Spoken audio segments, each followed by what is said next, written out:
Samahan niyo nga kami ngayon dito sa bukid mga ate ko dahil nga magha-harvest kami ngayon ng mga mais namin. Hindi din naman kami nahihirapan dito mga ate ko gawa ng may tumulong din naman sa amin. I mean, binabayaran po namin sila mga ate ko or sinusuhulan. Hello everyone, it's me again, your Miss Penchang, and welcome back to my another mini vlog. Pasensya na nga din pala kayo mga ate ko kung sobrang ingay dito gawa ng sobrang ingay talaga ng mga manok dito. Alam nga naman hihintayin ko pa yan kung kailan sila tumigil. Anyway mga ate ko, papunta na nga din pala ako sa bukid. So nauna na po sila lola kasi sobrang tagal ko gumising. Mga alas 5 or alas 6 pa nga sila nandun sa bukid mga ate ko at ako naman ay alas 8 na. O di ba grabe, sobrang sipag.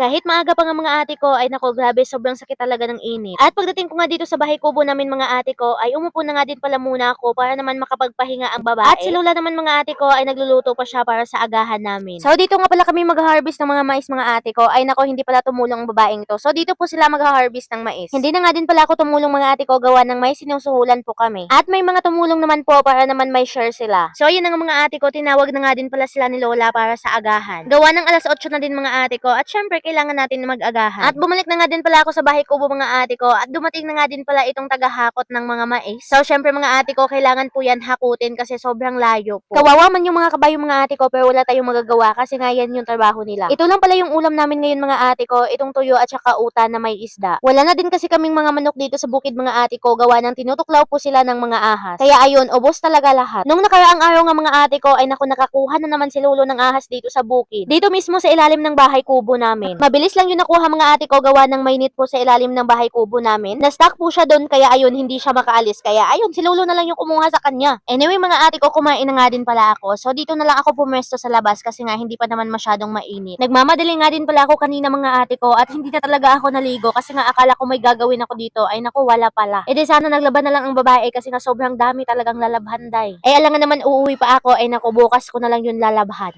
Ayun na nga mga ate ko, pagkatapos ko nga din palang kumain, so nagduyan na nga pala muna ako dito kasi nga wala naman akong gagawin. At dahil nga busog pa ang babae, so pa-chill-chill na lang muna tayo dito. And after a minutes mga ate ko, so ako na nga din pala ang tumulong dito. Kasi nga naghugas pa ng plato si Lola, so ako na lang tumulong dito para naman ma-experience natin to. Hala, OA. At binigyan nga pala nila ako ng gloves dito pero isa lang, ay grabe naman yan. At pagkatapos nga namin mga ate ko, so ayun nga, bumalik na naman sila para kumuha. Tapos pa-chill-chill ulit tayo dito mga ate ko kasi nga wala pa naman tayong gagawin. So maghihintay na lang tayo. At nagsaing na nga din pala dito ng kanin mga ate ko kasi nga malapit ng tanghali at andito na din si Lolo bumili ng tuba. Hindi talaga mawawala yung tuba mga ate ko pag ganito na. At tinanggal na nga din pala yung isang tabla dyan mga ate ko kasi nga kailangan namin ipasok itong mga mais. So para may ambag kami ni Gonggong dito, so kami na lang muna ang nagtrabaho dito kasi nga busy pa din yung iba. At nang biglang dumating na itong kabayo mga ate ko, so ayan nga, nagtulong-tulong na nga din pala kami dito ni Gung. At mabuti na lang talaga itong lalaking ito ay hindi nagtinapulan, agoy. Kumuha na nga din pala ako ng balde dito mga ate ko para naman mabilis kasi medyo nakakangalay talaga. At si Gonggong naman ay yung ginamit niya ay yung sako. O diba grabe, napaka-hardworking ng mga taong ito ngayon.